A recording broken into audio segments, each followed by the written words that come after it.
Hello বন্ধুরা, তো আজকে মাঘী পূর্ণিমা, তাই গঙ্গা স্নান তো করতেই হবে। তার জন্যে দেখো আমি একদম সকাল সকাল উঠে গেছিলাম আর বাড়ির কাজ সেরে আমাদের গ্রামের এই যে স্টেশন, এটা হচ্ছে মুরলি হল স্টেশন, এসে দাঁড়িয়েছিলাম ভোর 5টার সময়। দেখেছো কত প্যাসেঞ্জার, সব এগুলো মানে গঙ্গা স্নান করতে যাবার। দেখেছো কত ভিড়, অন্ধকারে তো দেখা যাচ্ছে না। তো দেখো ট্রেনটা কাছে চলে এসেছিলো, তো আমরা ট্রেনে উঠে এই যে দেখো এটা হচ্ছে রাজমহল স্টেশন। আর দেখেছো কত ভিড়, মানে সকালে গেছিলাম বলে মানে ভিড়টা মানে এতটা ছিল। আর যদি বেলা করে যাই না তো পা রাখার জায়গা থাকে না। এই যে এগুলো হচ্ছে আদিবাসীগুলা সব থাকে, ওরা মানে নিজের নিয়ম ধর্ম করে পুজো করে আর সব নাচে।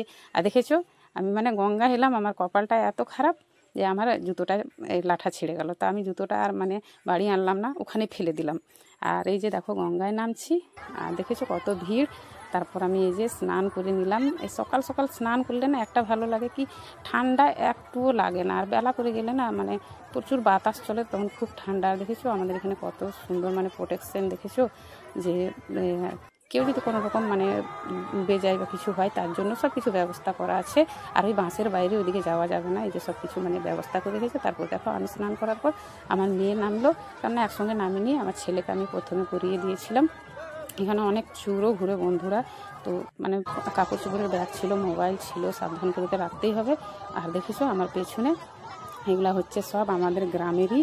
আর আমার ছেলেকে দেখেছো, সব থেকে প্রথমে ওকে স্নান করিয়েছিলাম না, ও ঠান্ডাতে একবার হয়ে গেছিলো। আর আমার মেয়ে স্নান করছিল, তাই আমি ভাবলাম একটু ঘুরিয়ে ভিডিও করে নিই, তোমাদেরকে দেখাবো। আর ওই যে ওটা হচ্ছে আমাদের গ্রামেরই ননদ ভাই, ভিডিও করছিলাম তার জন্য মানে ও খুব হাসছিল। আর বন্ধুরা তাহলে কেমন লাগলো আমাদের এই রাজমহলের মানে ভিডিওটা মাঘী পূর্ণিমার, অবশ্যই বলবে। আর দেখেছো প্রচুর প্রচুর ভিড় হয়, কি বলবো, মানে প্রায় 10 দিন 15 দিন আমাদের মেলা বসে, একদম খুব মেলা। তোমাদেরকে আমি মেলাটারও ভিডিও ক্লিক করে রেখেছি, আমি সব কিছু এডিটিং করে সব দেখাবো, পরে আপলোড করব। এখন আজ এতটা সময় পেলাম না। তারপরে দেখো স্নান টান করে এই যে গাড়িতে এসে আবার উঠে বসলাম বাড়ি যাওয়ার জন্যে। তো এগুলো হচ্ছে আমাদেরই গ্রামের সব মেয়েগুলা। আর তার মধ্যে আমার ছেলের আর মেয়ের তো খুব খিদে পেয়েছিল, তো ওদের জন্য আমি এই যে মুড়ি ঘুগনি পেঁয়াজি যাই হোক ওসব এনে দিলাম। তোরা এই যে বসে বসে খাচ্ছিল। আর আজকে খুব একটা মেলা ঘুরিনি, শুধু আমার ছেলে মেয়ে দু একটা জিনিস নিয়েছে। আর আবার আমরা একদিন মেলা যাব ঘুরতে। তো বাড়ি আসার সঙ্গে সঙ্গে আমি আগে পুজোটা সেরে নিলাম, কেননা পুজো না করলে মানে কিছু কাজও হবে না। আর তার মধ্যে অনেকটা বেলা হয়েছিল, তো আমাকেও খিদে লেগেছিলো, তো পুজো সারলাম, তারপরে চাটা করে খেলাম। আর তার মধ্যে আজকে আমাদের এখানে মানে প্রত্যেকের বাড়িতে বেশিরভাগ মানে সব লুচি বোঁদে মিষ্টি এসব খাবে, সব মেলা থেকে গঙ্গা স্নান করে মিষ্টি নিয়ে আসে। কিন্তু আমি মিষ্টি আনি না মেলার দিনে, আমি যদি মানে গঙ্গা স্নানের দিনে আমি মিষ্টি আনি না, আমি যেদিন মেলা যাই সেদিন আমি মিষ্টি কিনে নিয়ে আসি। কিন্তু আজকে আমি লুচি বোঁদে তরকারি বাড়িতেই বানাই, তো বানাবো। আর পুজো টুজো করে খেয়ে দিয়ে তারপরে সব মানে করব।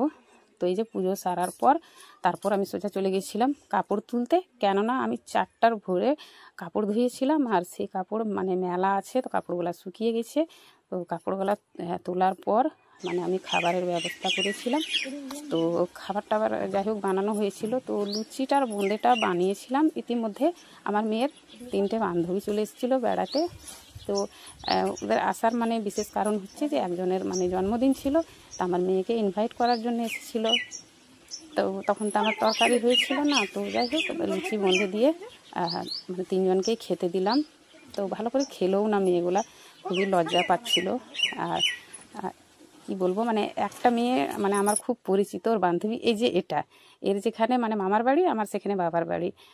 তারপর বন্ধুরা কি বলবো, এই যে এরা খাওয়া দাওয়া করে গেল। তো দেখো বন্ধুরা এই যে লুচি, আর এতে আছে দেখো বোঁদে। তো আজকে আমাদের মানে পূর্ণিমার দিনে প্রত্যেকের বাড়িতে এসবই খাওয়া দাওয়া হবে। আর তরকারি কি বানিয়েছি দেখো, এই যে তরকারিতে আছে দেখো এই যে আলু পনির আর মটরশুঁটি দিয়ে তরকারি আছে। তো বন্ধুরা আজকে দুপুরে মানে আমাদের এসবই খাওয়া দাওয়া হবে। আর আমার পাশের বাড়ির দিদিও নেই, তো ওর ছেলেও খাবে আমাদের বাড়িতে। তো বন্ধুরা আমার ভিডিওটা কেমন লাগলো অবশ্যই বলবে। আর কেউ যদি খেতে চাও তাহলে চলে এসো আমাদের বাড়ি, তোমাদের সবাইকে আমন্ত্রণ রইল।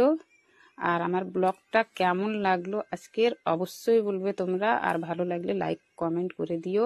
আর এইভাবে তোমরা আমার পাশে থেকো যাতে আমি আরও সামনের দিকে এগিয়ে যেতে পারি। তো বন্ধুরা চলো সবাইকে টাটা বাই, সবাই ভালো থেকো, সুস্থ থেকো।